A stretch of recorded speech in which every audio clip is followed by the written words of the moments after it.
Ah, so Mars is reacting to MockRock Talk content, is he? Well, two can play at that game. As far as I know, this is the first time a pro's reacted to my stuff like this, and I'm happy it's Mars. If you go to his channel, there's a 50-50 chance you're gonna run into some of the most insightful commentary on competitive Smash anyone's doing, or like Monkey Monday. Well, I guess Monkey Monday's a 1 in 7 chance, but you get what I mean. I haven't seen any of these yet. I've been putting them off for this. Should be a good time. Let's get into it.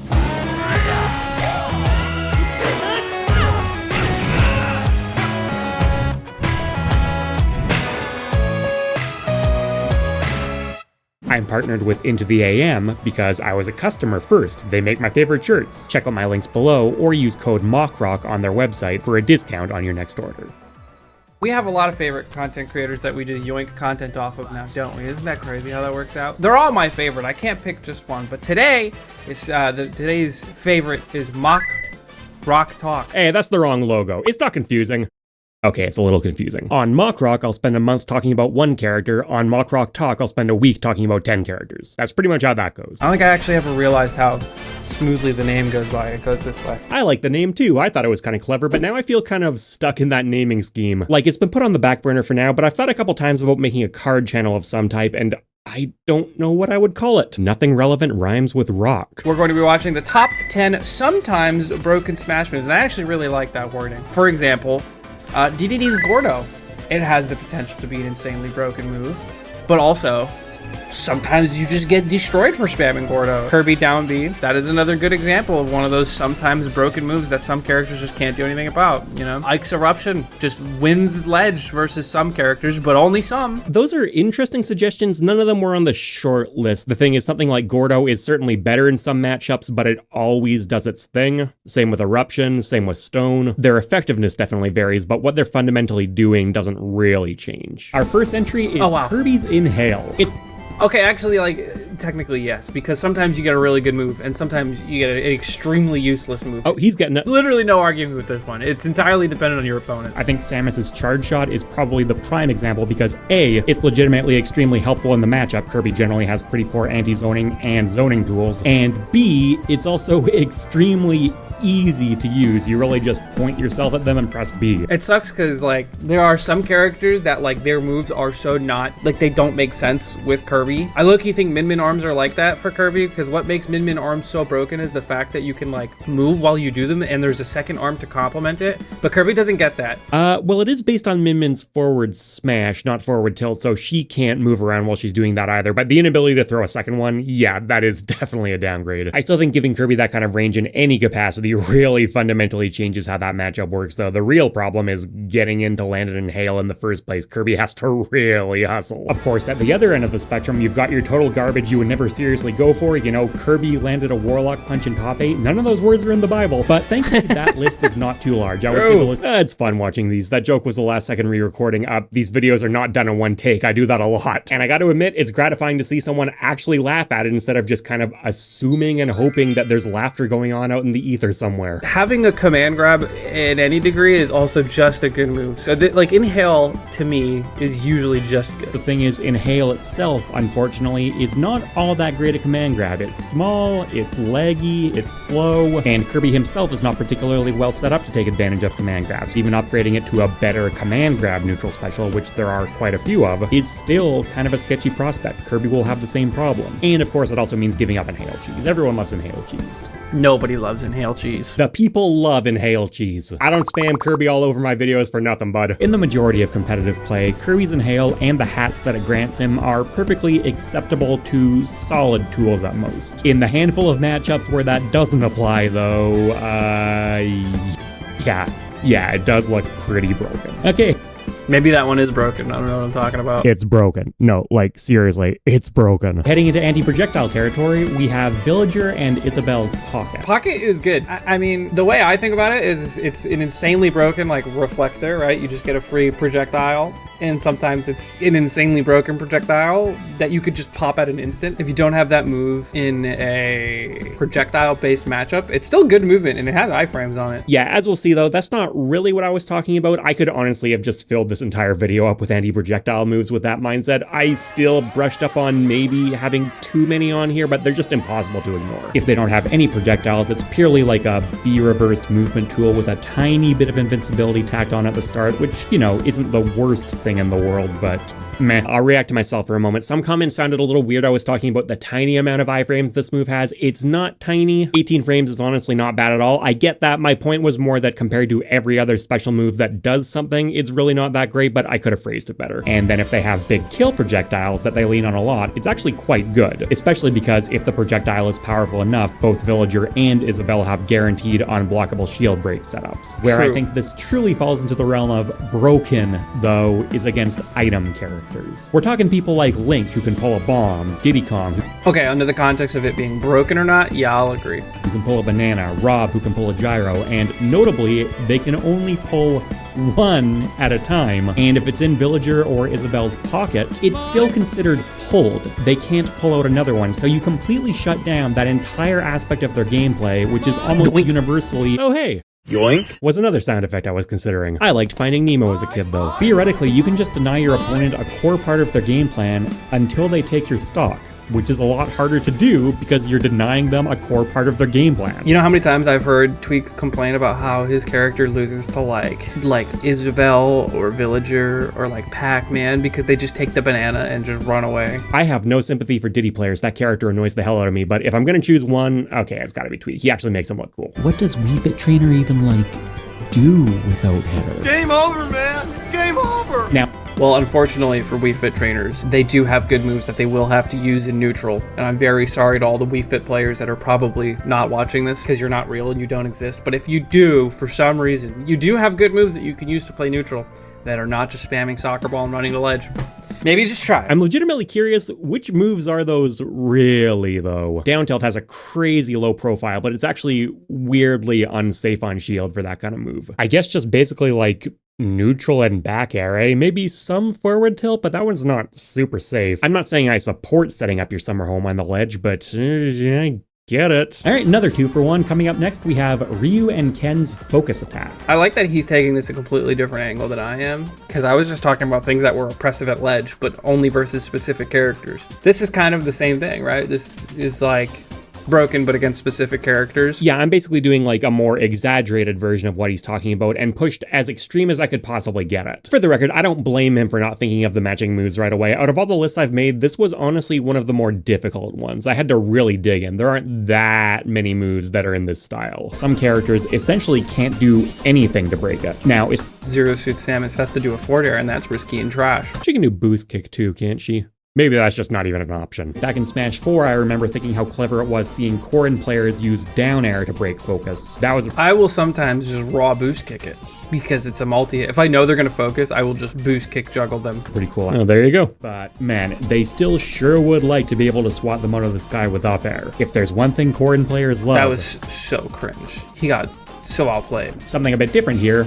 Let's talk about Snake's crawl. His crawl for going under projectiles. Sure, man. Just wait.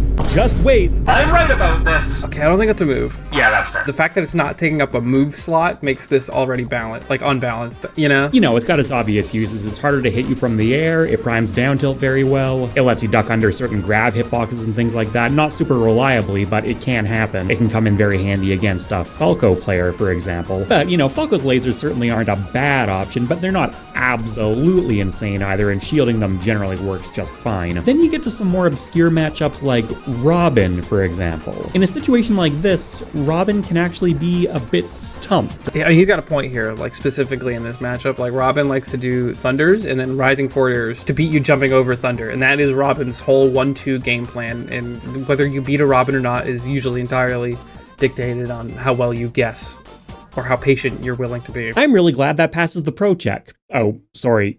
Content creator check. How careless. It's not lost on me that the more time I spend making videos like this, the less time I have to just sit down and play and compete in the game. I do what I can, but a ton of my gaming time nowadays is this kind of stuff. I really do make an effort to stay plugged in, but when I can actively compete a fraction as much as I could before YouTube became a 7 days a week job, it's nice to get some confirmation that yes, I do still have a proper understanding of how interactions like this actually work. Just a good sanity check. None of his electrical projectiles can hit Snake. His fire one can at the proper spacing, but that's easily reactable. And he has trouble physically getting over there as well. I'm not a Robin player, so I can't personally testify to this, but damn, that looks really frustrating. This gives him time for, say, his grenades to go off, so he gets to replenish the count there, and at the same time, he gets to close in for free. Made all the more dangerous because of how long-ranged his down tilt is, and if we want to talk about range, dash attack is definitely in that conversation too. So why is it only sometimes broken? Because crouching is already really good. Like, reducing your hurt box to a little pancake is just gotta be good. Is it? Because honestly, outside of Robin specifically, finding clips for this segment was really annoying. If you look up just a random match against any character, in moment-to-moment gameplay, you don't really see them crawling around a whole lot. Occasionally, sure, but often I wouldn't get one usable moment. That's not really what I'd expect out of something that's always broken. Some people might say that Snake's crawl isn't a proper move and doesn't belong on this list, and those people are gonna be real upset about the next choice here. Oh, he's done talking about it. He didn't mention a drawback to this move at all. Like, he said it was situational based on, like, only projectile matchups, but, like, dude, just making yourself a little pancake is freaking awesome. I don't really get that. These don't need to have a drawback. The ceiling for these being broken doesn't mean the floor needs to be bad. You don't use tilt sticks, so you are unaware. What are you talking about, dude? I know you could do tilts out of a crouch. He didn't even mention tilts out of crawl, so I guess everyone is unaware. Yes, I did. I talked about down tilt directly, and I showed up tilt as well. Now, here's the thing. Unlike this video I'm making right now, Mars is doing this in one take in front of an audience. I've tried doing, say, reactions to Nintendo Directs and stuff before in one take, and there's definitely been stuff where I've been watching it back during editing and realized I missed important details, so I don't really hold that against him too much. Does homing attack count here? Low-key homing attack should be on this list. That's a good answer. I honest to God have no idea why homing attack would be on there. Is it a recovery stuffer? Is that what we're talking about? If you got an idea, let me know. Bowser's tough guy and Kazuya's tough body. This is passive armor that both these characters get. Again, how is this sometimes broken? Because your game plan should never really be like based around it. It's just like if your opponent is an idiot and gives you this punish, then yeah, it's broken. You know? Okay, again, I'm not really getting this sometimes point, though. I know full well Mars knows what Tough Guy and Tough Body do. He's played some Mega Man in the past. Spoiler alert, I guess. Now, for a lot of characters, this is essentially totally irrelevant. Yeah, and those are the situations where it's not broken. I know I made this video, but I don't know. I think that seems pretty straightforward. The most common use case where it becomes relevant is against characters with rapid jabs, which, yeah, it can be annoying sometimes, but you know what? It's pretty rare to find a character who seriously leans on rapid jab. They can generally do some mix-up stuff anyways. Jabbing is just good. It's hard to work it out of your B&B, we'll say. Dark Pit has a 1-2-3 jab. I still find it difficult to ditch the muscle memory to do a rapid jab against Bowser sometimes. He's not wrong. You know who relies on jab a lot? Fox. Falcon. Falcon's got the gentleman though, and his player base should be tuned in to use it. Doesn't count. And almost every other hitbox in the game, including multi-hits, deals enough knockback to where this doesn't really protect you. But not all of them. If you're named Mega Man and your entire game plan is based around pew-pew-pewing, I hate to break it to you can be in for a rough stretch here. To list some other relevant ones, you have Ivysaur's Neutral Air, Luigi's Fireball early on, Ivan and Richter's Holy Water, Harry's Jab, Inkling's Rapid Jab. Inkling does thankfully have the option to choose a 1-2-3, but they'd still really like to be blasting you. And hilariously, Hero's Magic Burst. Again, I haven't heard a reason why this is sometimes not broken. Just because it doesn't work sometimes? I don't know. Yeah, I still don't get it. If you're not one of those characters, it's a lot less good. Like, why would it be broken against Charizard? In which case it's sometimes broken. Like, I'm not sure what point I'm missing here. It's just like a passive ability that is just always good, you know? There's no sacrifice for having Tough Guy. I've never seen Tough Guy not help somebody. Okay, so I think once more we're coming back to the point of his interpretation of them being not always broken means they sometimes have to be actively bad. That's just not really what the premise of the video is. If I'm understanding this right, he's interpreting the moves on this video to have their floor all the way down here and their ceiling up here, but the floor can still be, you know, in the middle of the pack. That still means it's sometimes broken. Heading back into proper move territory and back into anti-projectile territory, next up we have Rosalina and Luma's gravitational pull. I don't even know if this one's good versus projectiles. Like, I don't think there's like a single matchup that's really dictated. No, I guess like, I'm trying to think of like a single matchup that would be dictated by gravitational pull and like maybe Diddy Kong. I guess Diddy Kong, yeah. Oh, Ness? I mean, not really. Like, wait. That doesn't really happen anymore. That happened in Smash 4 a lot, but hold. I guess. Hold. First off, it's obviously just very good general projectile protection, which is extra beneficial in Rosalina's case because she also gets to guard Luma against chip damage. And True. It's also especially dangerous against item characters. She doesn't get to completely shut down their game plan, but it still puts the item in her hand. But if we're being honest, I'm just here to talk about Ness. Back in the Smash 4 days, particularly early on, Ness Rosalina was actually a pretty relevant matchup, and it was notoriously not great for Ness. Things changed with Smash Ultimate though, because directional air dodges came back to the game, something Smash 4 didn't have. As a result, using gravitational pull against PK Thunder doesn't really matter anymore. Is what I thought I was gonna say, but when I started researching this video, I found footage of it within like 2 minutes of looking. And can I just say what a blessing that is? That never happens when I'm making videos. Like, it never happens. There's always so much clip hunting involved. That's the main time sink for these. If I start looking for a situation and I find it immediately, that's a real good hint that situation's probably a thing. The good old days never really left. Ness players are still getting destroyed. Except nobody plays Rosa, so who cares? A bit harder to pull off than in Smash 4, but make no mistake, it's alive and kicking. And it's one of those situations where even if you don't see it play out directly, the threat of it is still so prevalent that it often forces Ness players into fundamentally different lines of recovery, often translating to significantly worse and more exploitable ones. And I, as a Smash 4 competitor, find that very funny. I find that to be one of the less compelling answers. Like, I feel like these first 3 were like pretty damn good. Like, this is a super niche one compared to the other ones. Gravitational pull.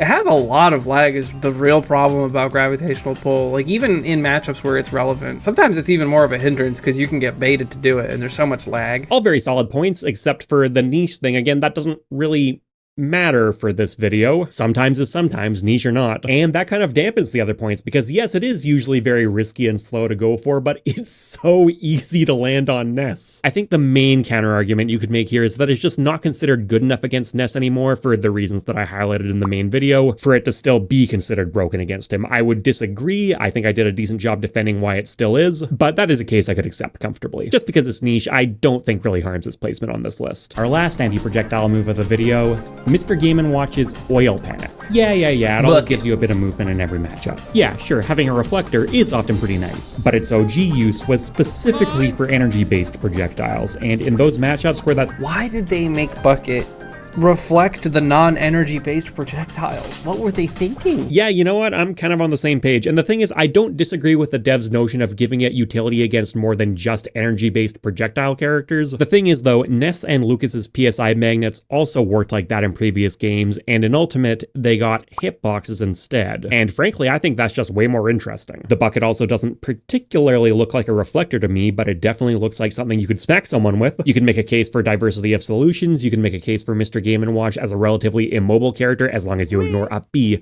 really needing the reflector. But yeah, I would rather he hit people with it. Not why it's broken though. Even though Mr. Game & Watch is generally agreed to be a tough matchup for Pikachu, Shiny Mark is holding down the fort well in this game, despite the fact that he's not allowed to use any Thunder Jolt, which is often cited as Pikachu's best move and the only thing he really has to control space with his stubby hitbox. That would be because Pikachu is broken. That's the only reason he's able to compete. I fully maintain that Pikachu is an absolutely ridiculous character in Ultimate. The problem is, to make him ridiculous, you have to play as lame as possible, which a lot of people, including Esam, the former best Pikachu player, just don't want to do. He's actively talked about that a lot. But yeah, if Pikachu doesn't want to get hit, he just doesn't have to. Oh, what's this? Mr. Game & Watch doesn't have stubby hitboxes, and maybe that's getting to Shiny Mark a bit because he feels the need to throw a Thunder Jolt here. Into the bucket it goes. Then the match goes on. Okay, good discipline, good discipline. Oh, there goes another one. Don't do it again. Okay, good.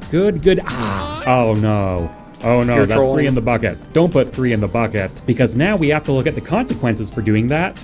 Oh, dead at 40. Yeah. Just don't do it. Why on earth did they do this? And the thing is, I'm working on some other future Mr. Game & Watch content right now, and I keep stumbling across interactions like this accidentally. I'm not even actively searching for it. It's so gross. Oil Panic is insanely easy to combo into when it's frame 2 with that enormous hitbox, and it's also... It's frame 2? It's frame 2. He can literally combo it out of jab, man. Oh, Smash developers, why, man? Bayonetta's Bat Within. I had no idea what I was looking at until he said that was Bats Within. I'm not gonna lie. Oh, you should see it with particle effects turned on. Give him some pixels, switch to edition. Bat Within is a frame 1 escape option, which is a very rare trait to have in Ultimate, and the vast majority of them are attached to busted attacks. So, before he continues that, I just want to say that a lot of Bayonettas will use this frame 1 air dodge to react to hitboxes way better, because trying to air dodge read Bayonetta players is very hard. There are a lot of situations where triggering this can be actively detrimental, and the thing is... I thought it was frame 2. Maybe it is. I don't know. No, that's Mithra's Foresight, which is not on this list because it's way more stupid against way more characters. A consequence of having this is that Bayonetta's normal air dodge is frame 5, which is exceedingly slow. Even the heavyweights typically top out at frame 4. That said, there are some characters, and I think Sheik is the prime example here, that do rely on very tight combos, often with a frame or two of leeway built in, where it turns out that just having any frame 1 escape option, even a relatively mediocre one, is still just downright insane. All of the examples I'm showing on screen right now are from one match, and I think not even all of the examples from that match. You'll see Bayonetta's stock get saved multiple times by Bat Within, in situations where the vast majority of characters would just be dead. So what's the bad part? Okay, because there are bad parts about bats. I guess he actually did mention it because it makes our air dodge start a lot slower. And there are situations where you do Bats Within and it ends up getting you punished where an air dodge wouldn't get you punished.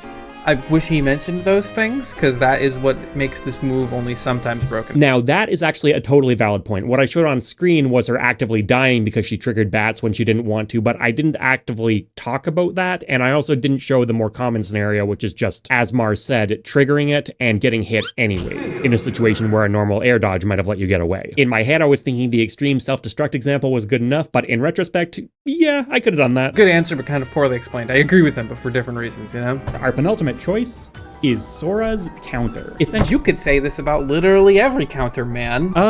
He's not wrong. All counters do really mess up some recoveries quite badly, but Sora's is by far the most extreme as far as I'm concerned, for reasons we'll get into. He's just very good at edge guarding in general. He's very floaty with that massive jump, can cover a lot of space. Things get more interesting though when you realize this freezing effect also pulls opponents out of invincibility, meaning that no whiffing property applies even to moves that literally no other counter is even capable of hitting. And things get more interesting again when you realize that some recoveries poke above the ledge. So give me a drawback. Okay, we keep coming back to this. I don't know what to tell you. It doesn't need a drawback. At the very least, Ken has multiple recovery paths. Banjo-Kazooie have multiple recovery paths. Okay, but what if you're King K. Rool, though? What's your plan B? Against Sora, it's downright catastrophic. Countering this is incredibly easy and consistent. You can still just straight up kill King K. Rool, but even if you don't, you put him into such a horrendous situation that if you know what you're doing at any reasonable percent,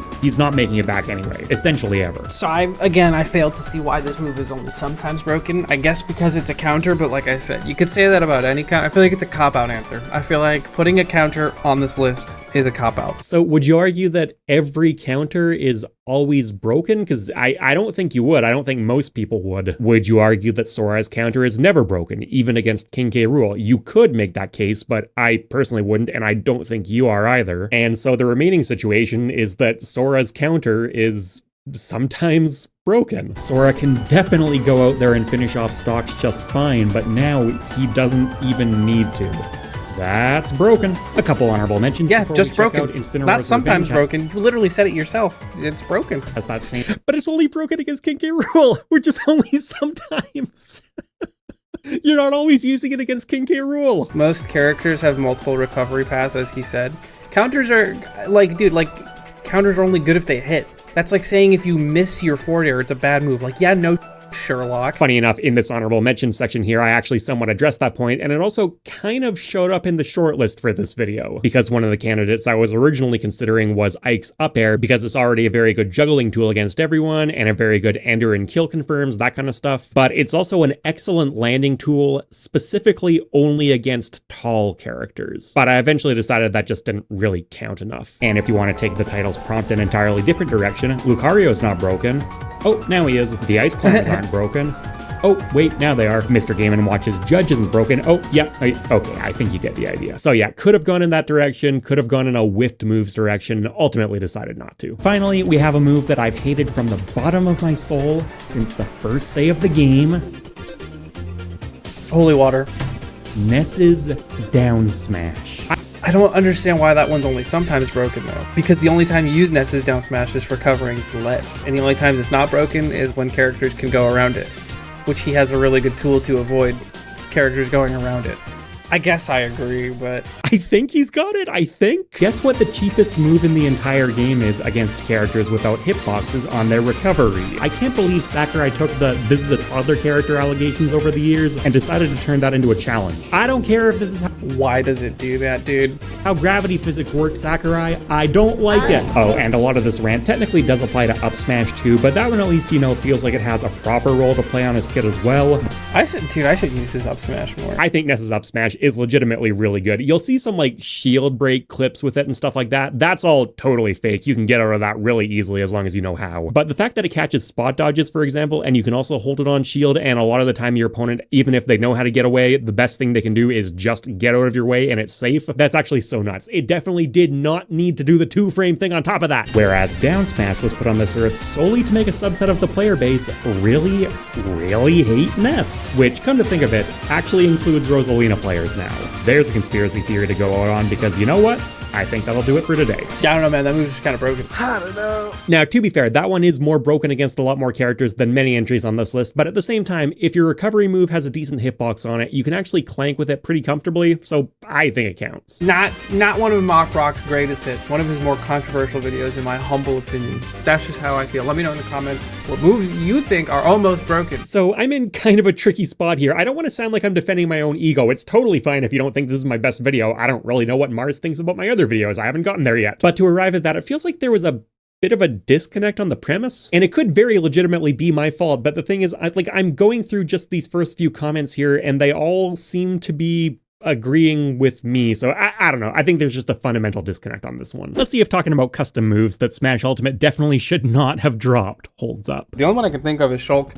He actually technically got one of his customs. Don't snooze, bro. Smash 4 Customs was lit. Customs was a really cool idea. Yeah, so A, Shulk's Hyper Monado Arts actually did more or less become Smash Ultimate's regular Monado Arts. More extreme effects with shorter duration. And B, yes, custom moves were a really cool idea with horrendous execution. This right here, Trip Sapling, if you run into it, it trips you.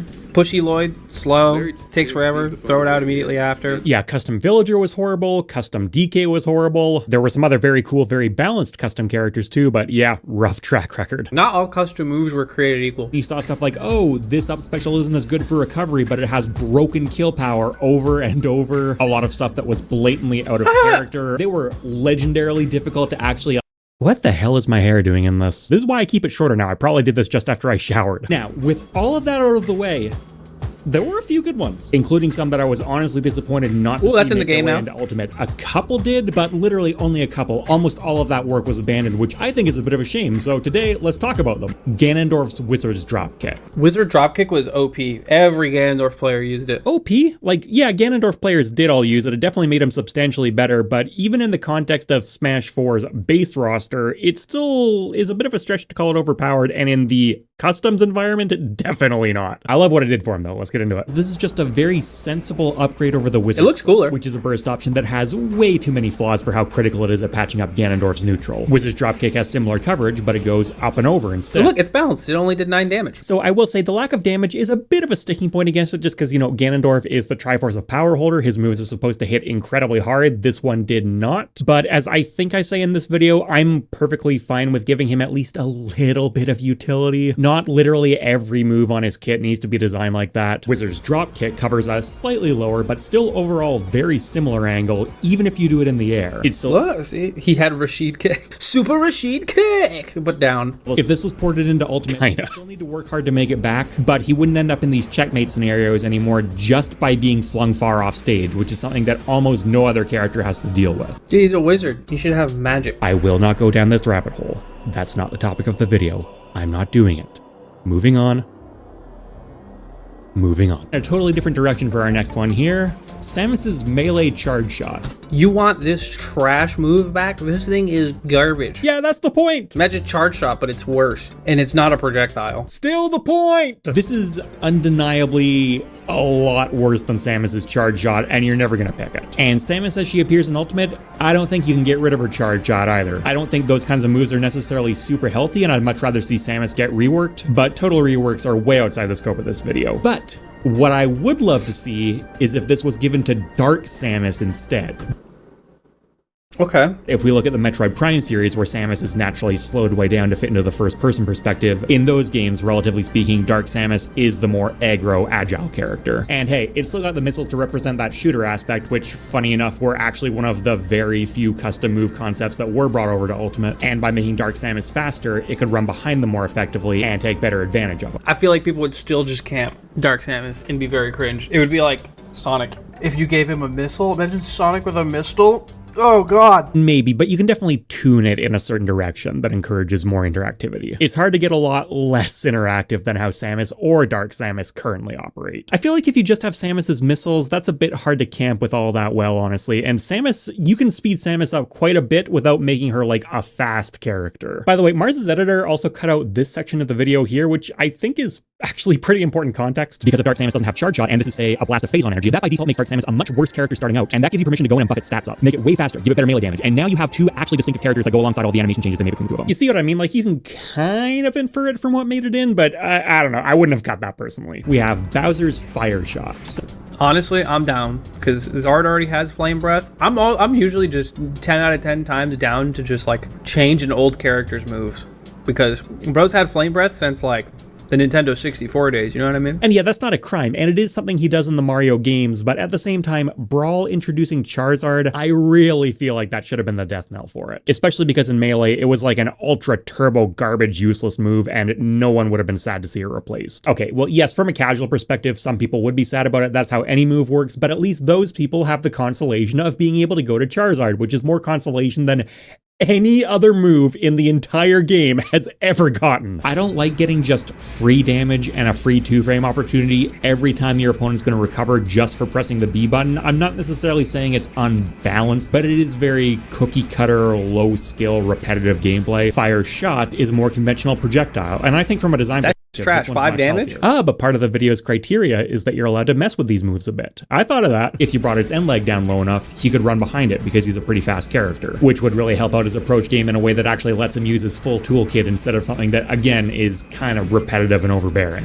I think Flame Breath is boring and broken, so I'm down for this change, whatever. I was initially really happy when they gave it that massive buff in Ultimate, because it's always been a pretty mediocre move and an incredibly iconic part of Bowser's toolkit, maybe the most iconic thing he does, at least that shows up in Smash. But yeah, today I honestly do find it pretty toxic. Not unfair, Bowser does need something like that, but I really don't like what it's doing. Moving on to number 4, we have Kirby's Uppercutter. This one I'm choosing more from a gameplay perspective. Ooh. This is Final Cutter, except it's much faster and it's only the upper half. I think Scrubs would love this, because there's a lot of casuals who just press B and then don't really know what's going on after, you know? I think this would be kinder to the noobs. I wonder, because casual players already love spamming this move. Hey look guys, Kirby has a projectile, awesome. And they don't really know what out of shield or combos are, and that's a huge part of what makes Uppercutter so useful. Uppercutter is a fantastic close quarters move. It's much faster, which makes it a viable out of shield option, something Kirby can struggle with quite a bit. No, we need less B out of shield in this game. Never mind, take it out. Okay, I'm not necessarily saying you're wrong there, but come on, it's Kirby. He's a brawler character. The only thing he wants to do is get in his opponent's face. If he's not there, he's struggling hard. I think he's earned it. I also got some comments on the original video saying that he should have the option to choose between up or up down like Cloud can do, for example, which puts it back more in line with how it canonically works. I'm not opposed to that. I think it's a solid solution, but I will say in that case, you would probably need to make the down portion quite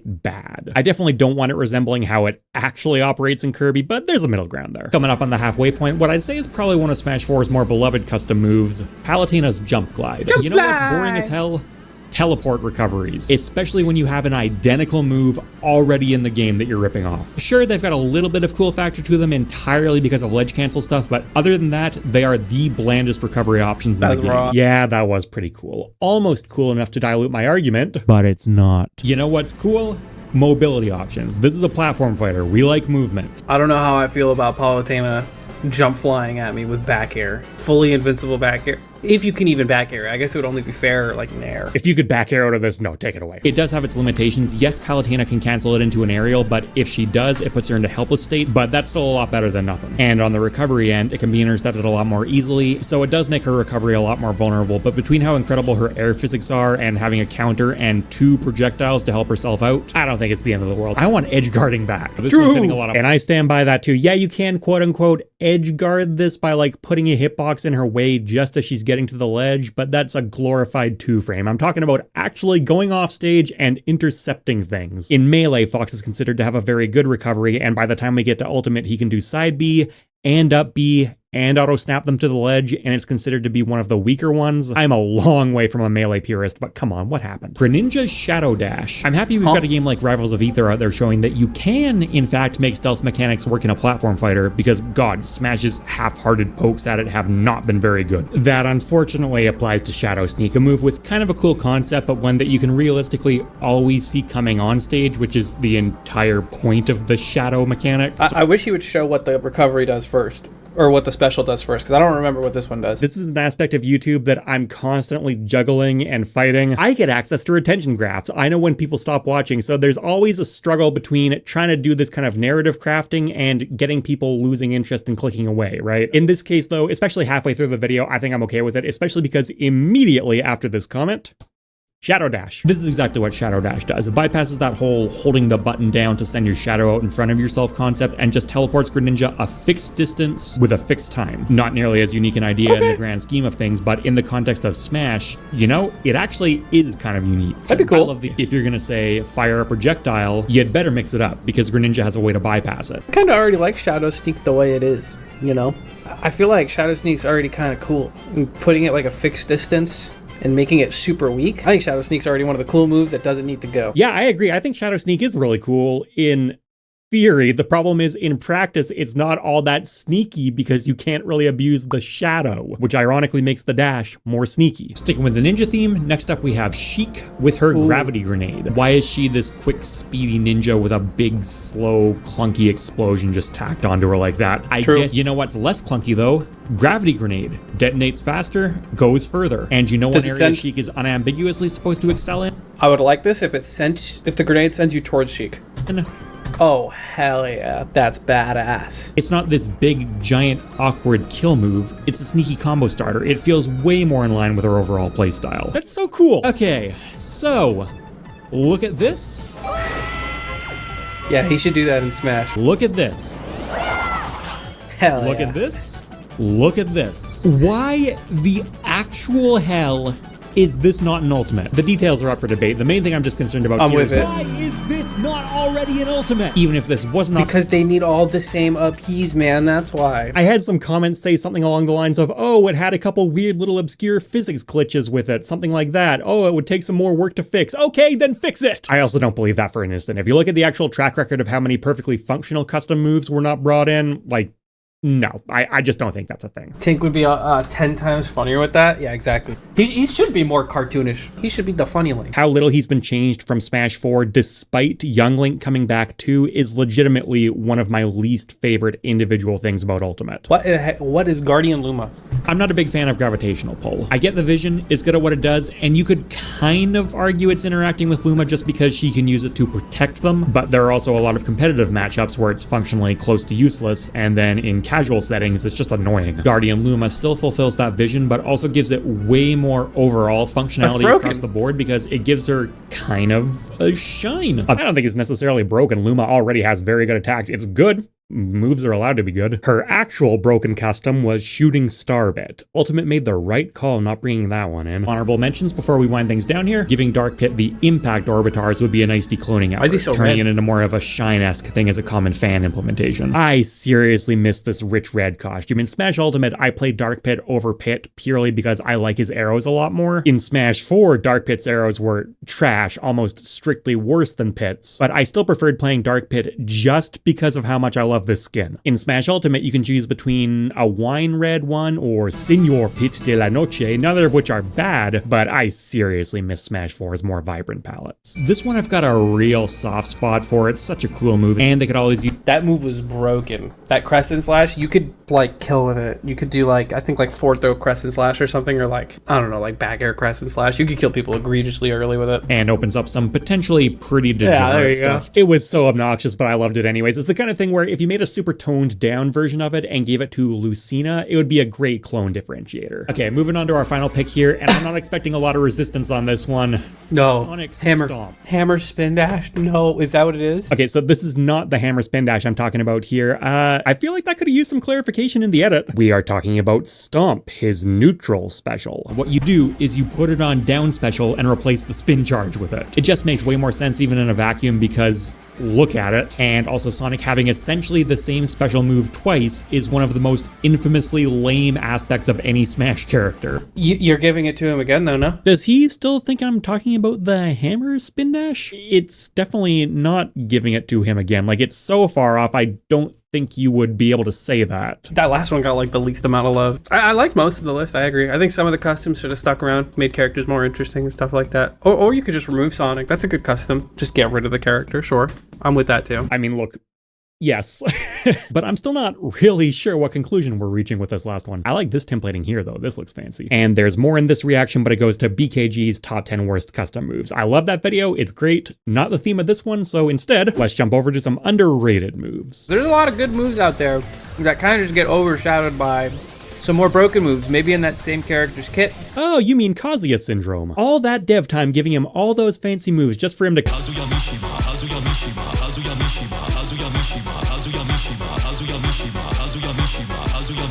all over the place. Did you know back tilt's -9 on shield with upper body intangibility? If another character had that, it would be their main tool. The choice this time around is down air. Even at a base level, just Down air? doing the kinds of things you want down airs to do, this is so good at them. Yeah, sure, it's an offstage spike like any other, except that you don't really need to worry about lining the timing up too well. Throw it. That's not true at all. People fall out of down air all the time. It's not like one of those multi-hit moves that just like magically connect every time. It's not like that at all. I feel like his down air is just okay. So we're about to get into some more points about why it's not just okay. That particular point is somewhat fair. I'm not saying there's absolutely no timing element there, and unlike with a lot of downers, you need to follow your opponent's drift at least a little bit, but I would still say being able to put out just like a wall of hitboxes above your opponent is much more lenient than your standard spike where you need to line it up quite precisely. Also, checking in during editing, when I was trying to get this to whiff on purpose for the recording, I actually had to grind away at it for a bit. I think where it shines is like those like weird like down tilt rising down air loops. But that's like one use case. And you can use it to drag an opponent off stage, then spike them. That's a use case I didn't actually know about until I started researching this video. I hate that. You can use the same timing to beat ledge jump mid-percents. Now, it's true it can be a little finicky. That wasn't my cut. That was just like the full dare loop segment coming in partway through like a drunk uncle, because the reward for landing this against a grounded opponent is just so good. It loops into itself. There are so few Ultimate characters who have access to that. Lucas gets it starting at like mid%. You see what I mean? I don't think that can be cut. Now, it's true it can be a little finicky sometimes to go for extended Dan air loops because Lucas— Webb, what are you doing playing a Lucas, man? I was surprised to learn about that too. The best Sheik player used to be a Lucas player, but honestly, considering how technical both characters are and the fact that they both have loops, it's not actually that crazy an overlap. At higher percents, drag down neutral air and down tilt also loop into each other. And guess what again? Down air leads into drag down neutral air. So you really don't need to get greedy with it. You can just do a couple of down air repetitions to build up good damage. That leads into neutral air. Neutral air keeps your— This is all like hurtbox dependent too, I feel like, because like that rising down air won't hit like every character is kind of a problem. Yeah, if you go by King of Wizards testing, there are a few characters where it's impractically difficult or impossible to land these on, including most of the heavyweights, weirdly enough, but on the vast majority of the roster, it's pretty stable. And also,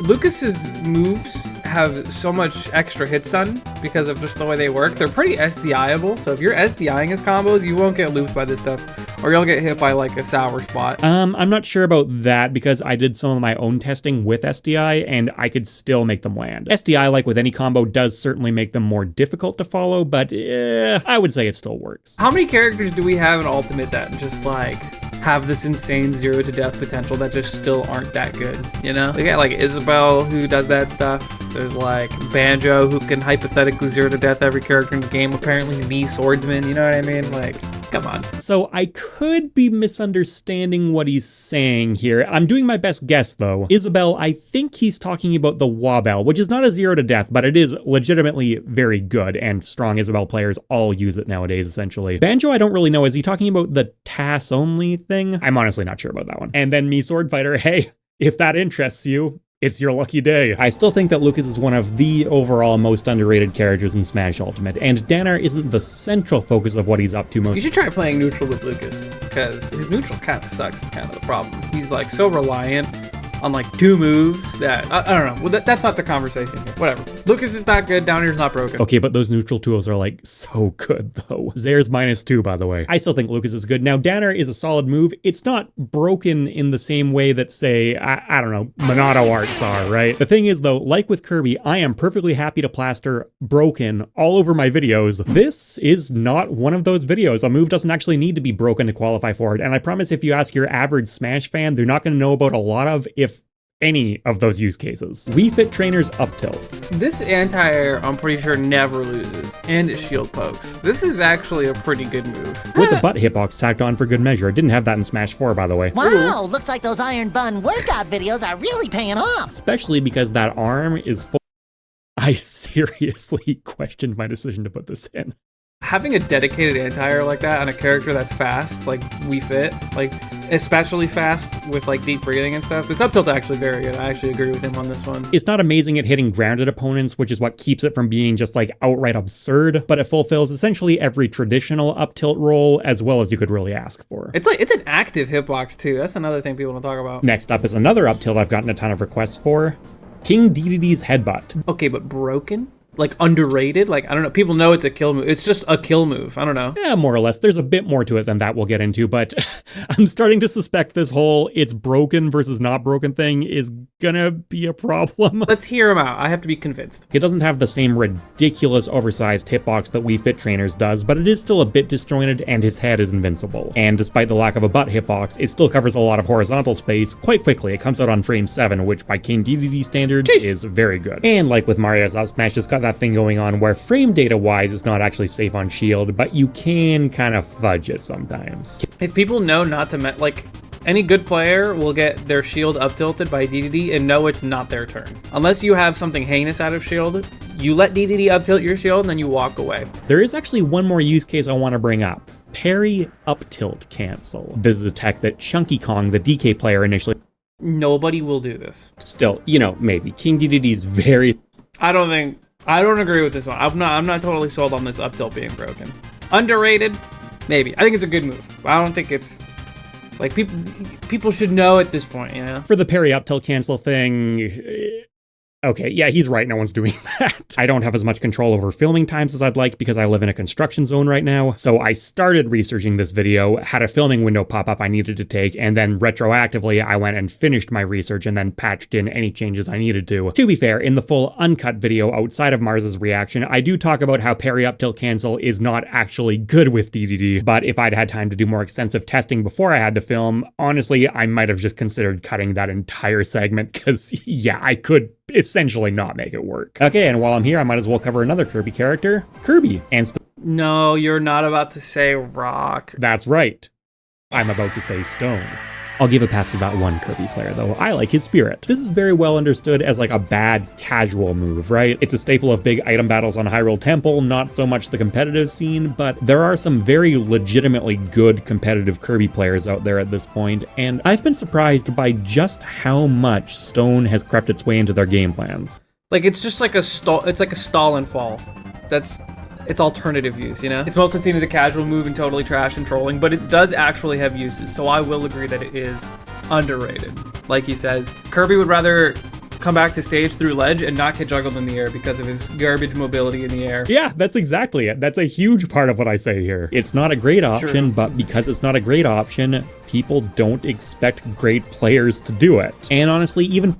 Spitting. I'm just gonna point it out. Spargo, best player in the world last year. Expect bonk. Kirby's no top tier threat, but personally I think he's better than a lot of people give him credit for, and there are people out there who take him very seriously and are capable of going up against the best of the best. That's crazy that MK Leo of all players got baited by the Rock. Another former best player in the world. There's something to it, right? Then heading into another special move, we have Byleth's Arid Bar. Surely you guys know this move is heinous, right? Shield stun city, big ass hitbox, grab the ledge with it, because for some reason you can grab ledge out of doing this move. You can use it for a super deep edge guard and still make it back safely. You can use it as a recovery mix up in a lot of ways. You can do that raw. I feel like anything that Byleth can do is just not underrated anymore because we've probably seen Leo use it. That's a lot of good stuff it can do, but nothing too obscure in that list, right? And because heinous. MK Leo, maybe the overall best known Smash Ultimate player, uses a lot of Byleth and naturally makes good use of Arid Bar alongside it, it might sound a bit funny to call it underrated. The thing is though, it turns out if you do the aerial version while you're just above the ground, it actually sticks considerably below the ledge. And I mean... I didn't know that. I know, I saw the thumbnail. Wow, it really goes down there, so it turns out to be a great two-frame, which I just don't see people do. And the brilliant part is that it also covers most of their other options. I'm convinced. I agree. I'm a learned man now. Obviously not my discovery, and I thought I might be out of the loop there because it seems so intuitively good, but my comments are just full of people who had no clue that was a thing. When I put out a short dedicated to it, same thing. I got like 2 Byleth players saying they'd heard of it before. Justin Byleth really living up to his name by locking that one down. Min Min's dash attack is up next. I know this is broken. Quick question.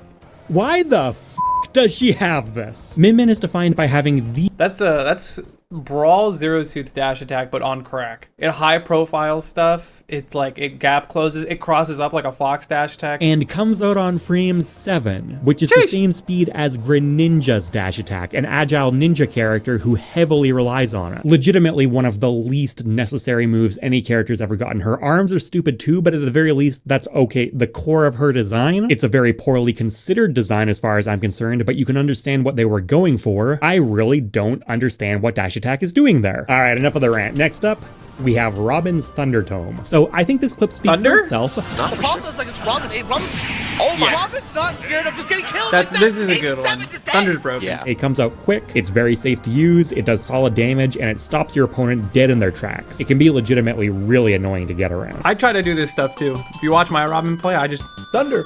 Out Thunder. One of those things that just makes the moves like a little bit better is the fact that moves in this game have like attributes, kind of like elemental attributes, and Thunder gives extra hit stun. So the fact that, like, you know, when you do actually hit someone with Thunder, you get those little bit of bonus frames to do whatever you want. Just a fun fact. Yeah, if I'm right, I think what it's actually doing is giving the move some extra hit lag. You know, those couple of frames where the animation just completely freezes in place to sell impact. And on a melee attack, it'll apply that extra bit of freeze to both characters, so it's functionally generally more of an aesthetic thing with some fringe use cases. But on a projectile, only the receiving character gets those hit lag frames, which functionally turns it into a little more hit stun than it would naturally have. I think I'm right, and I think that's what he's talking about. The next charge level up is L Thunder, which may be the overall least dramatic charge stage, but it's still very good as a general purpose projectile, and that especially applies to offstage situations. It actually starts killing fairly early. I thought he was just talking about Thunder, but yeah, like L Thunder can frame trap people. Like that move is OP. And then Arc Thunder can like shield break or shield poke, you know? Thoron is trash. Thoron is somehow, like, the fully charged one is garbage. Yeah, I think we're on the same page with basically all of this. It also allows for some trajectory manipulation, particularly the Ignis technique, the term Robin players have for trapping an opponent in Arc Thunder and then hitting them with down air. And what I think happens here is the game adds the knockback vectors together or something to that effect, and then you get this just completely unreasonable launch angle. It is much more of a Smash 4 thing. It actually took me a few years to learn that you could even still do it in Ultimate. The reason for that being in Smash 4, Arc Thunder kept you in place for a lot longer, so the timing was way more lenient. Thoron, this is probably the one you see the least, and I don't blame Robin players for it. Not only does it take a while to charge and consume a lot of the tome, it's also just not nearly as strong as you might think. Looks cool. It does look cool, and one point I wish I'd remembered to bring up is my comments pointed out that it's a beam attack which is actually connected to Robin, so you can fall with it, which increases its spatial coverage a lot. That's valid, but it doesn't really make Robin players use it. Another chargeable projectile character, but not another chargeable projectile. Let's talk about Lucario's Neutral Air. This thing looks very benign, very unremarkable, but in reality, it's actually one of the single safest aerials in the entire game. Neutral Air is -2 on shield, which is just insane. Take Cloud's back air, for example. That's -3. Joker's back air, -5. Ike's neutral air, -5. And keep in mind, these are all considered incredible, very safe tools. And as luck would have it, we've just been talking about Lucario. Once he gets Aura, it becomes even safer. That's what he's gonna say. Go without Aura. Build up that percent a bit, and guess what? It goes to -1. Build it up higher, and you can actually get it to be neutral on shield. And at that point, it's basically just in a league of its own. It offers Lucario a lot if he hits it, which is not hard to do. The hitbox is surprisingly big, and it's fairly disjointed. So, like, it's crazy because it's a multi-hit, it's super active, it combos, in some cases it kills. This move is actually pretty overpowered, I won't lie. It will kill. Any move will kill, but that's not what it's doing here. You gotta work pretty hard for that one. His dash tag is also low-key up there too, but we'll see if he talks about it. I don't, but that one was actually on the list too. Lucario's dash attack, yeah, pretty solid. God, can you imagine if this thing was fast? It's unfortunately frame 10, which is quite slow for a brawler neutral air. That's his main weakness. If they shaved even a few frames off that, it would be a legitimate, like, god tier move. Just gonna have to settle for great. One thing that does kind of hold it back though is that, like, this hitbox, you know what I mean? Like, it's one of these. It's the where's my hug hitbox. It's kind of bad. It wins most air-to-airs, but if they're coming down on that, like, weird diagonal angle, kind of like this, you just lose with the Lucario neutral air, but it's still an insanely good move. And he can absolutely cover that angle with forward air. They complement each other very well, but yeah, you do need to choose. We have Inkling's Splatter Shot. This move got buffed, and honestly, yeah, it's a good move. I always kind of forget about this one, partially because everyone kind of forgot about Inkling in general, and partially because, you know, the character's not really played like a zoner. I gotta say though, yeah, this thing is super annoying. There are very few projectiles in Smash that can cover both the ground and the air without any kind of movement commitment on your part. Splatter Shot accomplishes. The fact that if you get too close and it puts you into stun is crazy. That it's so obnoxious. It has like no end lag too. They can just react to you trying to jump over and just stop doing it. This is legitimately one of my least favorite moves in the entire game online because it's already barely negative on shield. So if you add on those extra frames, they can essentially just do it on your shield and rush at you before you even have time to do anything. You can use it to get off the ledge very comfortably. Even if they shield it, you're still chilling. That kind of shield pressure makes it very good for an offensive setup too. Your opponent really doesn't have time to do much. In matchups where that's more difficult, this is a phenomenal fallback tool for applying pressure. It does. I think The only thing that holds this move back from being like broken is the fact that it spends a lot of ink, and there's like a lot of like larger hitboxes that like better characters have that can just outrange. I don't know if it's underrated. I don't know what the general consensus is on Inkling Splattershot, because yeah, like you said, ain't nobody played this character. That is a big aspect of it. Its rating died with Inkling's rating. Now there is one more part to it. Then if you bury them and then instantly B-reverse Splattershot just a single hit, they end up popping out right in front of you instead, which makes follow-ups much easier. Yeah, it's not something I could really find Inkling players doing nowadays. It seems easy and good, so maybe it's just... I mean, the reason you don't see it is because you might as well just hit them. That time that you spend doing the Splattershot is time you're wasting not setting up a smashed attack or something. Yeah, my comments more or less said as much. This is a setup that sounds very good theoretically, but in practice it does have a bit more of a barrier to it. You use up some ink, and the payoff is not necessarily even as guaranteed as you can get by just, as Mars said, hitting them. We're gonna do one honorable mention, and this time around, it's Mii Sword Fighter's back air. So we just talked about Cloud's phenomenal back. Okay, we can skip past this. Again, if you want more, it's your lucky day. If you really need your Mii fix, then why don't we wind things down with Mii Brawler's Flashing Mock Punch. No. This move is good for one purpose, for cheesing and for shield mix-ups, and a little bit of both. Not underrated at all. I mean, the Mii Brawler that I play against uses that move, so it's not a surprise for me. His shot put is a very solid projectile, the only kind of ranged option Mii Brawler has access to. The Flashing Mock Punch, in comparison, is a close quarters kill move that launches off the top. Not necessarily a bad move to have, but also not one that Mii Brawler is lacking. Throwback to the Bayonetta segment. The discovery of just how good his up special is that does this, Thrust Uppercut, led to a massive upheaval in the character's meta. Another series of punches, it seems like an obvious choice. Okay, again to the editor, you cut out like a pretty big chunk of that. So given the choice between a projectile, a move that totally re-envisions what Mii Brawler's capable of doing, and another series of punches, it seems like an obvious choice, and yet, in practice, you still see quite a few competitive Mii Brawler players going with the Flashing Mock Punch. Why is that? See, that's not even a good like example of what, like you can just up B there. Where he did that neutral beat, just do the up B, it'll kill. A technique that does also work with the Flashing Mock Punch to some extent, but not quite this dramatically. Hold up! Hold up! Up! Flashing Mock Punch, on the other hand... Okay, again though, we've kind of cut some context out here. What I'm saying is that Waidu discovered that you can SDI Thrust Uppercut to let yourself live way longer than you'd otherwise be able to, and that somewhat works against Flashing Mock Punch, but not nearly as well, which is even more relevant because in this setup that Mars is talking about here, where he said it was a fairly mediocre place to use the Flashing Mock Punch, well, if you SDI the Thrust Uppercut, there's actually a decent chance that you would survive it. So the fact that he used Flashing Mock Punch here actually matters a fair amount. So checking in again during editing, this whole thing actually matters both more and less than I thought, because as it turns out, you don't even need SDI to survive that situation. What did we learn here today? If there's ever a situation where you have the opportunity to combo into either move, you're choosing the Flashing Mock Punch. Every time. And when you combine that with a fairly persistent hitbox and the fact that you get some invincibility once it starts up, it ends up being a surprisingly effective edge guarding tool. If you don't want that air stall though, you can also cancel it in some instances using the Fortnite Flash. Another fantastic Waidu contribution. Yeah, bottom line, the move has some weird properties when you buffer it out of a jump. Given just how powerful it is and how relatively quickly it starts up, frame 10, I'm inclined to call it one of the better punish moves in the entire game. And it's also very, very effective at two-framing recoveries that don't have hitboxes on them. And then the final reason this move is underrated, the really big one, the true game changer, it used to totally suck, and then Sakurai buffed it. No. A lot. Raise your hand if you honestly knew that. I kind of disagree with that last one just because like I don't like that last move just because like sure there are use cases for it, but I guess we're talking about underrated. Well, underrated would imply that people think it's bad, but people know it's good, you know?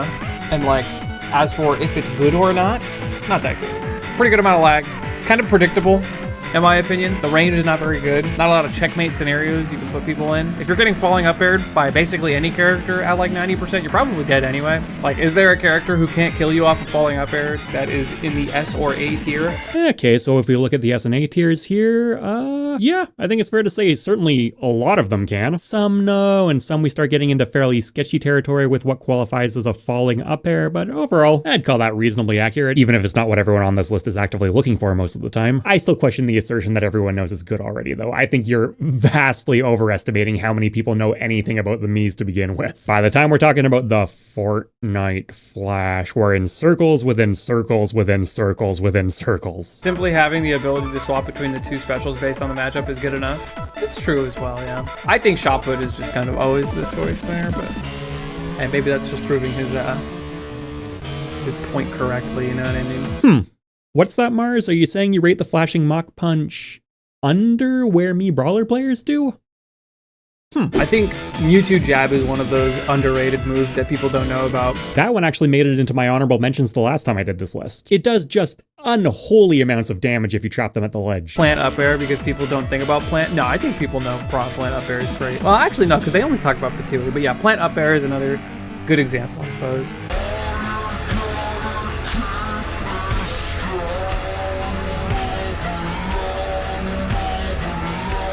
And I was originally planning to stop there, but it looks like there's only one video left. Screw it, let's do the lot. This is the top 10 buffs and nerfs in Smash Ultimate. MockRock Talk seems to make a lot of educational content. You know, I've never clicked on his channel, but that's what I'm guessing he does. But clearly he makes well-made content, so go ahead and subscribe to him. You heard the man, Chop Chop, kicking things off with one a lot of people were very happy to see. Jigglypuff. I didn't say this one, you guys were right. If you followed Smash 4, and maybe even if not. I forgot about this. There was a website where it was just days since last buff change. Considered the worst character in the game throughout most of Smash 4's life, and the devs refused to do anything to her. It just extremely confusing. A smaller one, they made rollout charge up faster, which is like, okay, sure. Whatever. Now we get to the juicy stuff. The tamest of these was Tapound, which now does 2 more frames of hit stun and gains a shield stun multiplier of 1.5 times. So in other words, it's way safer on shield. Why are we doing Zero Suit, man? What you got against Zero Suit? It's like he knew I was going to react to this. When did he make this? July 2024. And when did I put out my video? Oh, the same month. I completely missed that he had done this the first time around. Forward throw got a brand new angle. This is now one of the lowest launch. Yeah, I remember the first time Cola lost to like base mage. It was really funny. He did like bad at that tournament, so he was already pretty tilted. He was just like, dude, fucking Jigglypuff just beats Roy. It's unwinnable matchup. You get fork thrown and it's over. Okay, bullshit. Jigglypuff doesn't beat Roy, sorry, but yeah, that throw angle change was legitimately very brutal, which is such an inspired change. I love that. They didn't take the obvious approach of just giving her throw combos or something like that, which you can't really do with the rest in the picture. So what they said as an alternative is, hey, Jigglypuff is supposed to be this edge guarding beast. Let's make it easier for her to set up edge guards. Arguably an even more fundamental change though, and this is the final one, was to down air, which now auto cancels in a short hop, and that changed everything. Because this means that Jigglypuff now gets consistent combos off down air, including looping into itself. These are the most consistent. What an optimal combo. Yeah, and that's just like what Jigglypuff does now. I knew the down air change would be good when I read it. I didn't realize just how fundamentally it would transform everything about her game plan. It changes how she plays neutral, it changes how easily she can set up edge guards, it does so much for her. Oh, and by the way, even outside of the auto cancel stuff, it just has less landing leg overall now, which means that she can combo it into rest. So, dude, dare rest is so wrong. Why is that a thing? The fact that it's not always guaranteed, and to my understanding there's a bit of a gambling element to it, only makes it cooler. It gives you, as I think the kids say, aura. Ike, patch 8. Earlier, what are these buffs? Because he lost Nair up air at later percents. On an Ultimate's life, Ike was arguably the most one-button character in the entire game. Everything he had revolved around neutral air. You wanted damage, neutral air. You wanted to kill, neutral air. You wanted to play neutral, neutral air. All they had to do was bump its knockback scaling up a bit, which meant that it was still a safe move to use in neutral, and he still got good combos off it, but if you wanted to go for kill confirms, those ended a lot earlier than they used to. And stuff like ladder combos. I'd call that a nerf. Because I know he's going to talk about up B killing earlier and jab. Those are not great buffs in place of Nair getting neutered. Neutral air's knockback scaling going up was a bummer, but dash attacks went up pretty considerable. A lot. And this is now one of the most absurd kill moves in the game. It feels DLC, it feels fake, it feels buffed. I don't know what to call it. Deserved. Like, it's so disproportionately powerful. It seems like cheating. And then there was Ether. It got a humble change. The first hit no longer clanks with other moves. That's a nice boost. I kind of brushed past that point. It matters more than I think I made it sound here. And then it got a very, very not humble change, a new angle, and way more knock. Damn, look at that scaling. knockback difference where the Dr. Marios are. Wow. That's pretty considerable. Ether being a beast of a kill move after that patch feels so natural and so intuitive that it's easy to forget. Ike has a very long history in Smash of it not doing that. If he gets into the next Smash game, I don't think they can go back. The armor was nice and you did see Ike players using it. It lasts for a decently long time, but the risk... That's me. And to Mars's credit, even in the pre-buff days, he was one of the people showing that, you know what, just fearlessly going for Ether can actually be a pretty solid strategy. If you're playing as an Ike, you should know that getting up B is like the move. It's like avoiding Incineroar side B, but even easier. Oops, and then yes, it did start falling off. Essentially the story of Ike. Interesting character rework that absolutely understands what they're doing, and I actually wish we saw more stuff like it. In fact, there's only one other really clear-cut instance I can think of, and that's Pokemon Trainer, patch 4. Why would you ever pick Charizard when he's supposed to be the finisher, and Ivysaur does that job better in addition to basically everything else? So they had their finger on the pulse again. Patch 4 comes out, and what do we see? Squirtle stays the same, Ivysaur goes down, Charizard comes up. Sweet spot was way bigger, and I do mean... It doesn't even matter if the sweet spot is that much smaller just because it's still, like, ridiculous. Like, it is still ridiculous, but yes, it does matter. To this day, the move is still huge and relatively fast and easy to line up and kills people all the time, but they at least have a fighting chance against it to some degree, whereas before it was... Yep, that's me. You're probably wondering how I got in this situation. As far as utility goes, Neutral Air was buffed to last 1 frame longer, not a big deal, but also have 3 less frames of end lag, and that actually does matter. Dude, it's crazy that these nerfs actually made Pokemon Trainer players stop playing PT, because like, it just made the character more balanced. Like he said, Charizard's supposed to be the guy who kills. Bring out the Zard, man. Play it heavy. If I could play Zero Suit up until my opponent was at 100, like 30, 40%, and then I could switch to Charizard or something, or like Ganondorf, I would. And Pokemon Trainer players will just complain. They're like, oh, Ivysaur's so bad. Worst Pokemon. Why would you ever play Ivysaur? He's like, stop it! All the Pokemon Trainer players who jumped ship the second they couldn't just cheese with Ivysaur deserved to lose Ivysaur. I'm nothing without this. Ivy! If you're nothing without this, Ivy! Then you shouldn't have it. So, we brushed up against some nerfs, but now we're diving in deep. Olimar nerfs. Yes! Dude, I was beating Dabuzz pre-patch Olimar. Oh. This patch was so funny. They increased the size of Olimar's hurtbox, but didn't give him a larger shield, and that meant stuff like this happened all the time. To be fair, this was an oversight and they fixed it later, but it clearly shouldn't have happened in the first place. And they fixed it by making his shield bigger, not by bringing his hurtbox back down. So he's still a bit easier to hit, which I would say is a welcome change in the end. But Olimar's supposed to be tiny. Canonically, he's even smaller. Shut up, this is a fighting game. Go look at Yoda and Soul Calibur and tell me what a good idea that is. It didn't suck as much as Up Smash, also getting 3 more frames of lag though. This isn't on you. Dude, the up smash 3 frames of lag was so important because it was so common for Olimar players to just up smash your shield with whichever Pikmin, mash spot dodge, and then just they have a field day. They can up smash again, they can forward smash, they can grab kill you. Awful. Even with all that extra lag tacked on, its frame data still just barely starts falling into the realm of reasonably punishable. Pre-patch, I honestly don't know what they were thinking. Why did that not get caught? He's a zoner. And just to kick him while he was down, his winged Pikmin were also changed to take twice as long to recover after a flight. Okay, it wasn't just to kick him while he was down. In all honesty, pre-patch Olimar was one of the best, if not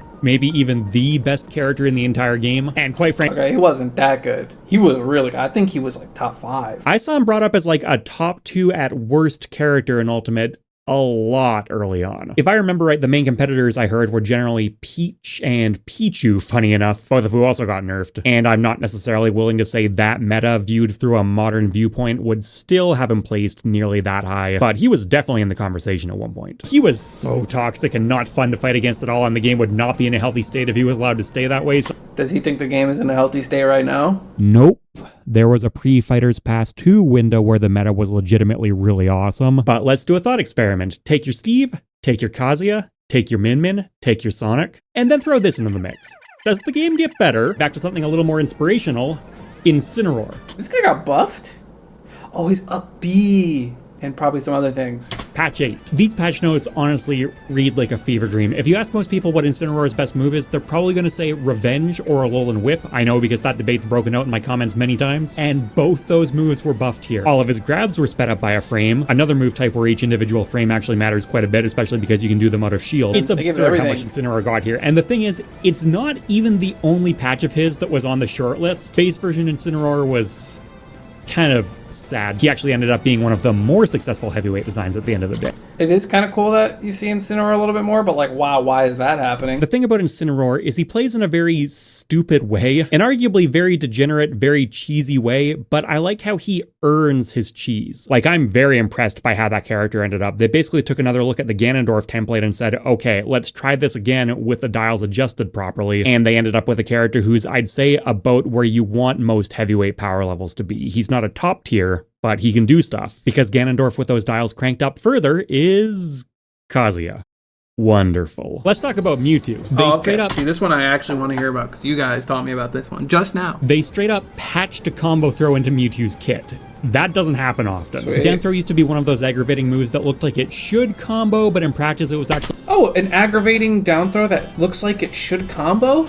Huh. That sounds familiar. The thing about Zero Suit Samus's, though, is that was a nerfed move. It used to combo very well, and again, we saw how that played out. It does definitely feel very nerfed, I'll give you that. Mewtwo's was never like that, though. Since he came back in Smash 4 with his sort of soft rework since Melee, it's always had that frustrating element to it. Maybe to make him feel like a cerebral mix-up character, I don't know. There was obviously a strong vision to it. They definitely did it on purpose, but in practice, you could just jump away every time. Another huge fundamental change they made was to Shadow Ball. It was already a fantastic character-defining projectile, but they shaved 4 frames of ending lag off it, and now it's just that's what annoying. Mewtwo does. It also travels faster now, which is not entirely a good thing. That would hinder its combo potential, but... I would rather have this kind of projectile as Mewtwo. I wouldn't want my Shadow Ball to, like, combo. Like, obviously it would be nice if it combo, but I think having it faster is more valuable. Being able to be like, oh, I'm going to throw a Shadow Ball, and then they shield or jump, and then you walk up under them and, like, up air, up tilt, or whatever, you know, kill move you want to do or something.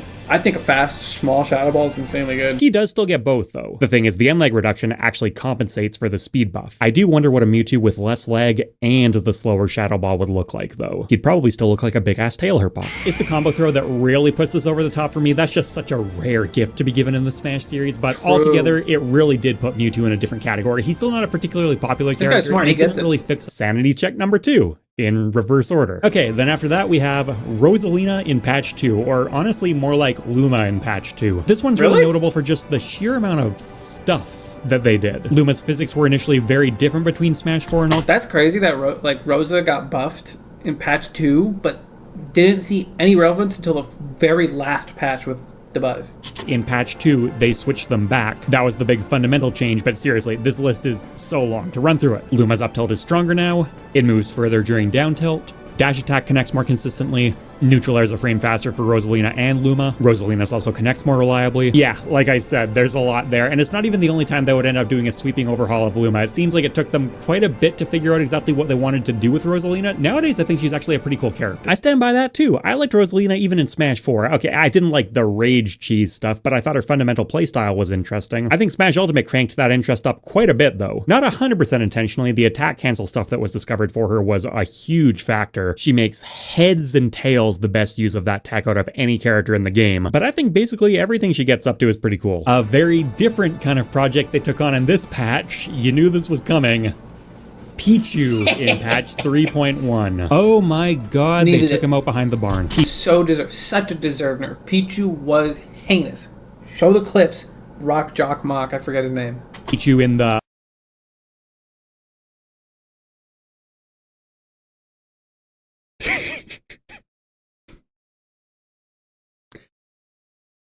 Okay.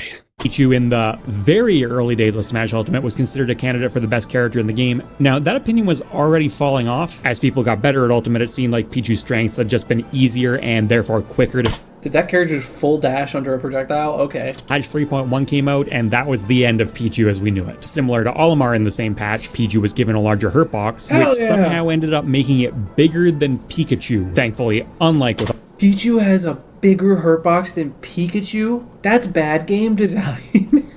Look, I understand there are hundreds of people working on this game, everyone's running around frantically, even just the patches had a substantial dev team involved.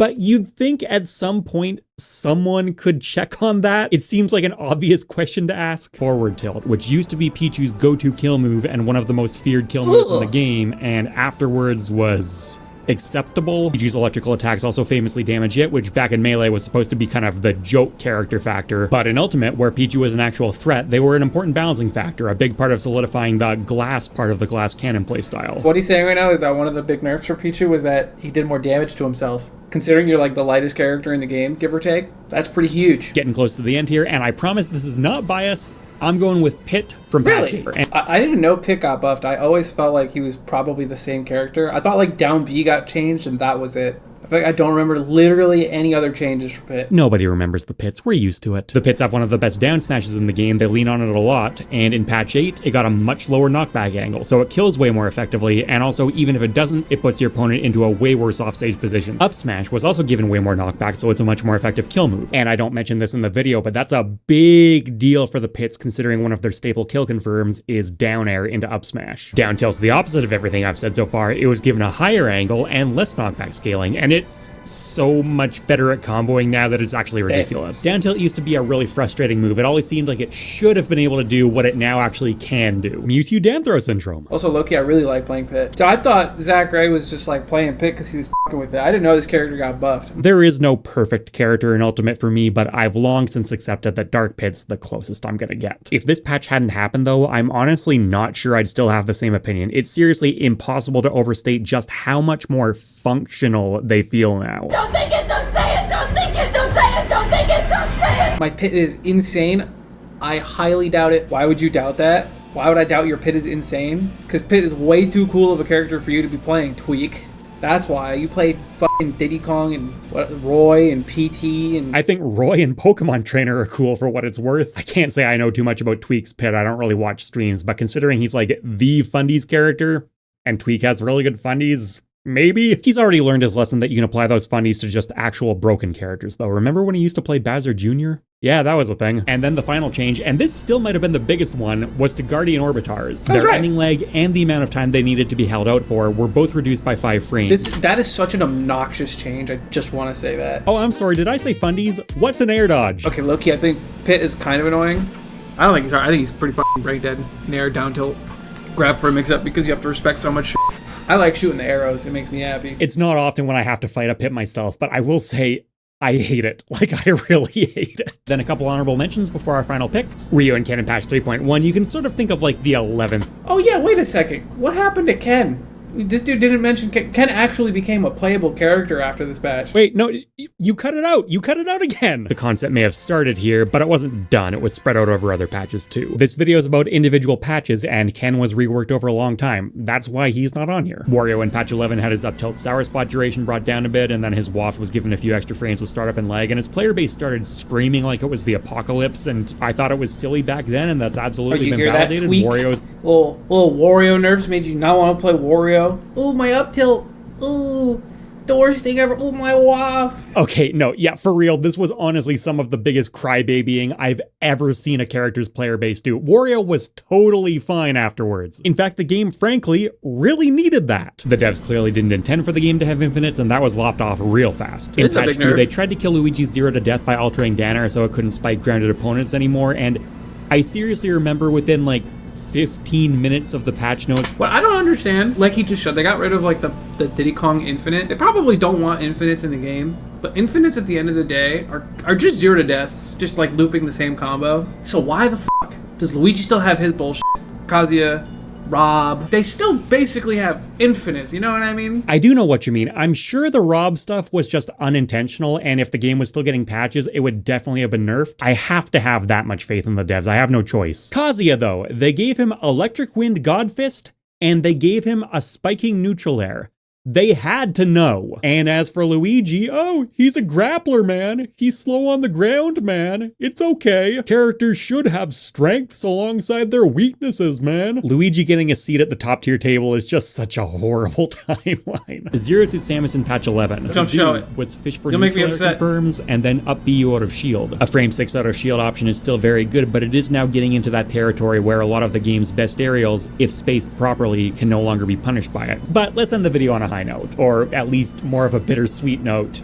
Captain Falcon in patch 8. I think Captain Falcon is not a particularly good character in Ultimate, and he's got a lot of major flaws, but man, you can't fault the devs for trying. They really I'm glad I said Falcon. I was right about some of these. tried. We'll talk about Falcon it was after. given substantial buffs in multiple different patches, but patch 8 in particular really stands out because it altered his playstyle. Raptor Boost was altered pretty substantially. In Smash Ultimate, they decided to re-engineer it into a combo move, and it was okay at its job, but it fell off pretty fast. Patch 8 totally changed. I'm like, still to this day, low-key cry about how like kind of whack Falcon is. Like, he was really cool in 4. Dude, he had like footstool combos. That's it. That's all he had. No, his up air was just mad fun. He was just really fun to play. Raptor Boost was the, you know what I mean? Like, oh, you thought you won? You were at 70 and you got fully rage Raptor Boost. It was hilarious. It was funny, and I thought it was cool. Falcon in Ultimate kind of makes me sad. Like, every now and then he still does the really cool, you know, flashy, awesome hype stuff that he's known for, but an awful lot of the time he just kind of hops around and fishes for back air and then gets like an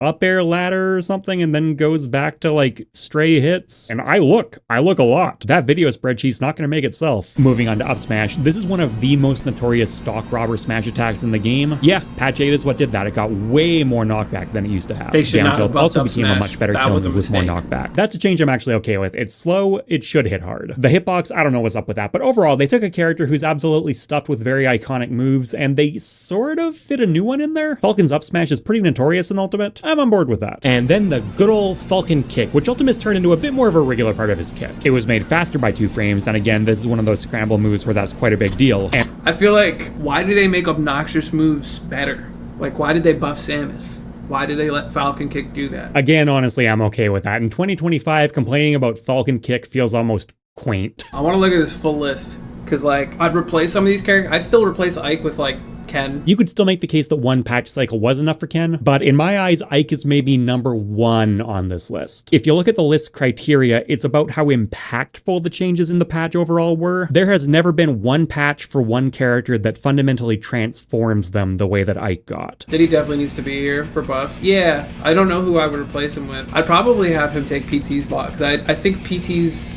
nerfs are, like, less relevant than Diddy's buffs. Taken as a conglomerate, I'd actually agree there, but again, it was one fundamental transformative patch for Pokemon Trainer.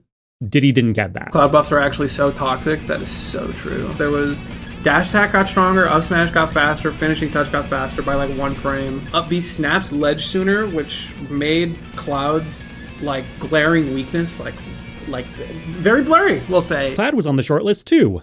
Why can dash attack do that? Why can up smash do that? They didn't used to. You said they buffed limit charge. It charges faster. Why? The same patch too, 7.0 Cloud. The reason he didn't end up on the list is just because compared to the characters that did make it, he still feels more like himself after the patch. Like, he's still doing all the same stuff, he just does it better. Compared to the selections, he felt more like a stronger version of the character instead of a new version of the character. Not by much though. Pretty sure the devs wanted Pichu to be a joke and didn't like seeing him do good. I also think he deserved a nerf. Call me crazy. No, I don't think you're crazy. I also definitely don't think the devs wanted him to be a joke anymore, though. That was like the entire point of giving him all those ridiculous moves. Down tilt's knockback is not like an oversight. Min Min also got some pretty big nerfs. I mean, all I know that it's the Nair, but Min Min's complained about it and Pink Fresh just retired entirely, and I trust that guy's opinions, so. I'm sorry, as far as I'm concerned, Min Min's in the Wario camp. That character's still not okay and still does basically the same stuff. The Buzzbee dropped her. I'm surprised. I still think Min Min is good. The problem with DeBuzz, or rather DeBuzz's like group of characters, is that there's Olimar, that'll just always be a DeBuzz character. The Olimar is my spirit animal guy? You don't say. Then he also has like, I guess I can say this about all 3 of them actually, Rosa, Olimar, and Min Min. Having the same game plan with all of your characters, you kind of still fall into like losing to some of the same characters. Like all of those characters would like just lose to Joker. DeBuzz did try picking up Sora for a while, who's still a campy character, but like campy in a different way, and yeah, that didn't stick. And he also played the campiest Sora I have ever seen in my entire life. A lot of buffs just like have the potential to make characters more annoying. Pikachu never got nerfed. Pikachu got buffed. So did Fox. Yeah.